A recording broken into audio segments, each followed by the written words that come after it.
Olá, pessoal. Saímos um pouco do ambiente fechado da biblioteca e viemos aqui para uma área mais aberta, não só por conta do calor de quase 40 graus que se abate sobre Santa Catarina neste verão, neste fevereiro de 2023, mas porque também a gente quer lembrar aqui algumas narrativas ou alguns escritos historiográficos que nos remetem à nossa infância. Vocês sabem que eu sou nascido em Minas Gerais, em Lavras. Sou o sétimo filho de uma família de 11. Minha mãe era trabalhadora doméstica e o meu pai foi ex-combatente da FEB, neto de liberto. Viveu muito tempo no interior de Minas. Aliás, viveu a vida toda no interior de Minas, em Lavras. Ele nasceu em 1919, morreu em 2007. E ele contava que na infância, desde os 5 anos de idade, a memória dele alcançava até os 5 anos de idade, ele nos contava numa área, mais ou menos assim, numa varanda. Ele nos contava que ouvia muitas histórias do tempo do cativeiro, como diziam os antigos, quer dizer, da época da escravidão. E diz ter convivido com muitos ex-escravizados já bastante velhinhos. E eu acho que foi um pouco dessas narrativas que me levaram a investigar a história, priorizando a tradição oral, as narrativas e também a história vista de baixo, a história de outros segmentos da sociedade brasileira que pouco aparecia nos livros e quando apareciam apenas na condição de escravizados, de subalternizados, de marginalizados. E as histórias que meu pai contava, elas traziam os escravizados ou ex-escravizados como protagonistas, como sujeitos da sua história, ainda que em condições adversas. As narrativas nos remetiam a experiências de pessoas simples e extraordinárias, como nós já dissemos em outros momentos, e que apontavam para suas táticas e estratégias de sobrevivências no tempo da escravidão ou nos tempos do cativeiro, como diziam os mais antigos. Então, pensando nisso, nós vamos apresentar aqui umas biografias que nos faz lembrar essas narrativas dos nossos antepassados, sobretudo do meu pai, e que nós denominamos outras histórias do tempo do cativeiro. Para isso, nós vamos usar alguns historiadores, pesquisadores, alguns deles, inclusive, foram meus professores, historiadores da perspectiva da história social da escravidão, que, para além da visão econômica e política, recuperaram trajetórias de vidas de sujeitos até então desconhecidos, esquecidos, invisibilizados. Então, nós vamos começar aqui com a obra de João José Reis, Domingos Sodré, um sacerdote africano, escravidão, liberdade e candomblé na Bahia do século XIX.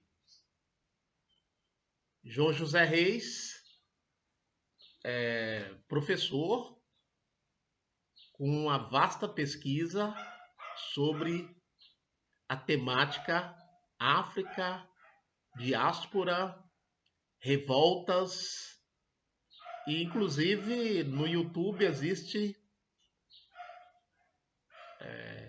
postagens, existem palestras de João José Reis que eu particularmente tive a oportunidade de participar de algumas bancas de defesa de mestrado e doutorado, onde João Reis estava presente, era um dos membros da banca. E esses momentos de banca, de doutorado, mestrado e mesmo de conclusão de curso, é momento em que novas pesquisas são apresentadas publicamente, mas também são momentos em que nós aprendemos com os colegas de bancas, né? As suas diversas pesquisas. E eu confesso que aprendi muito nas bancas que eu participei e participo, tanto com a apresentação dos candidatos a mestre, a doutor ou a graduado em História, como dos colegas. Então vamos conhecer Domingos Sodré. Ele nasceu na África Ocidental, não se sabe bem em que localidade. E também não se sabe bem o ano, por volta de 1797, e morreu em 1887. Ele morreu na Bahia, em Salvador, mas circulou entre Salvador e Santo Amaro da Purificação, no recôncavo baiano. O africano Domingos Sodré foi um sacerdote nagô, com muito prestígio em Salvador ao longo do século XIX. Ele nasceu provavelmente em 1797, no reino de Onim, atual Lagos, na Nigéria. Pode ter vindo para a Bahia, escravizado e ainda bem pequeno, com os pais na década de 1810. Em 1882, ao registrar seu testamento, mencionou os nomes cristãos dos seus pais, dos seus genitores: Porfírio Araújo de Argolo e Bárbara de Tal. O historiador João José Reis, que escreveu sua biografia, destacou a possibilidade de os pais escravizados de Domingos terem conseguido a alforria e voltado para a África como retornados. Daí o fato de adotarem nomes cristãos, visto que batizados na Bahia. Vou fazer um pequeno parênteses aqui para lembrar que nós já publicamos nesse canal sobre os retornados, sobre aqueles africanos livres que no século XIX conseguiram retornar para a África Ocidental. Nós citamos aqui, inclusive, os agudais. Quem não teve oportunidade de acompanhar essa publicação, nós lembramos que a publicação se encontra disponível no nosso canal do YouTube, Os Retornados. Continuemos. Domingos seria batizado em Santo Amaro, indo trabalhar no engenho Trindade, propriedade de Francisco Maria Sodré Pereira. Esse era um grande engenho, movido por inúmeros africanos, a maior parte nagôs, africanos ocidentais, mas também por muitos centros africanos provenientes do Congo, chamados de cabindas, além dos filhos desses africanos, nascidos no Brasil, que eram denominados de crioulos. De 1807 a 1835, ocorreram revoltas e conspirações escravas levadas a cabo majoritariamente por africanos entre Salvador e a área do Recôncavo.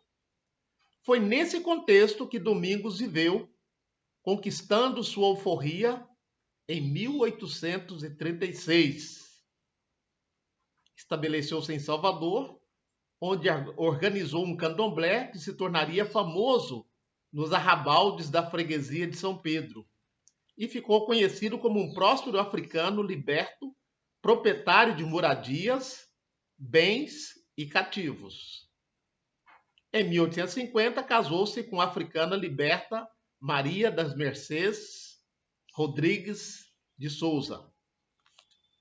Sua mobilidade social pode ser medida pela notoriedade que adquiriu junto à comunidade africana local, aparecendo como padrinho em diversos batizados de escravizados nascidos no Brasil.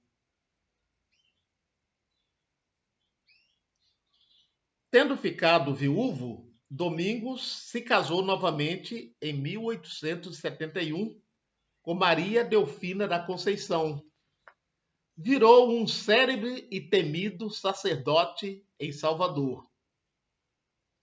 Como um africano que conquistou a liberdade, que possuía cativos e ao mesmo tempo, abre aspas, amansava senhores, ele vivenciou da forma plena as contradições e as complexidades de uma sociedade escravista.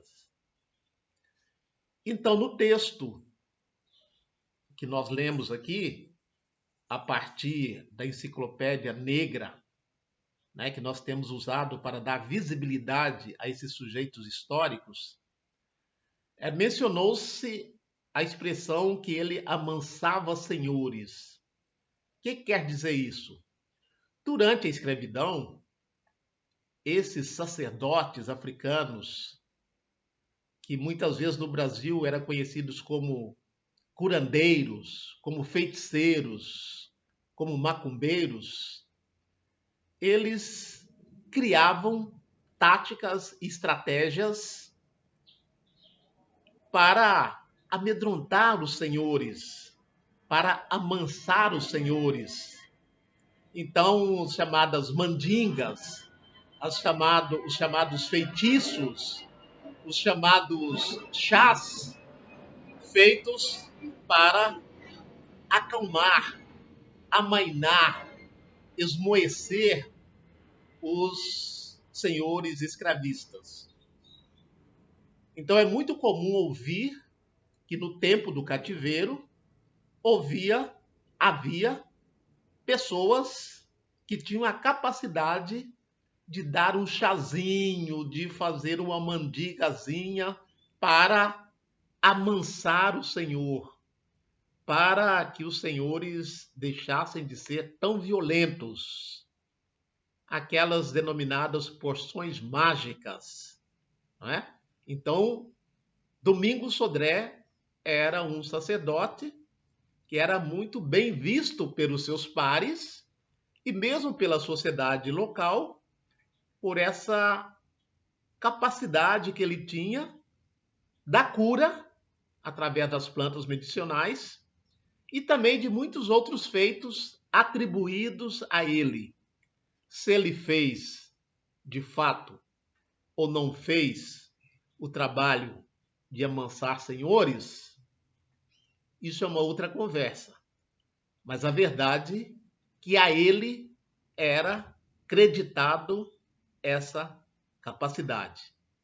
Raimundo Sodré, um sacerdote africano na Bahia do século XIX.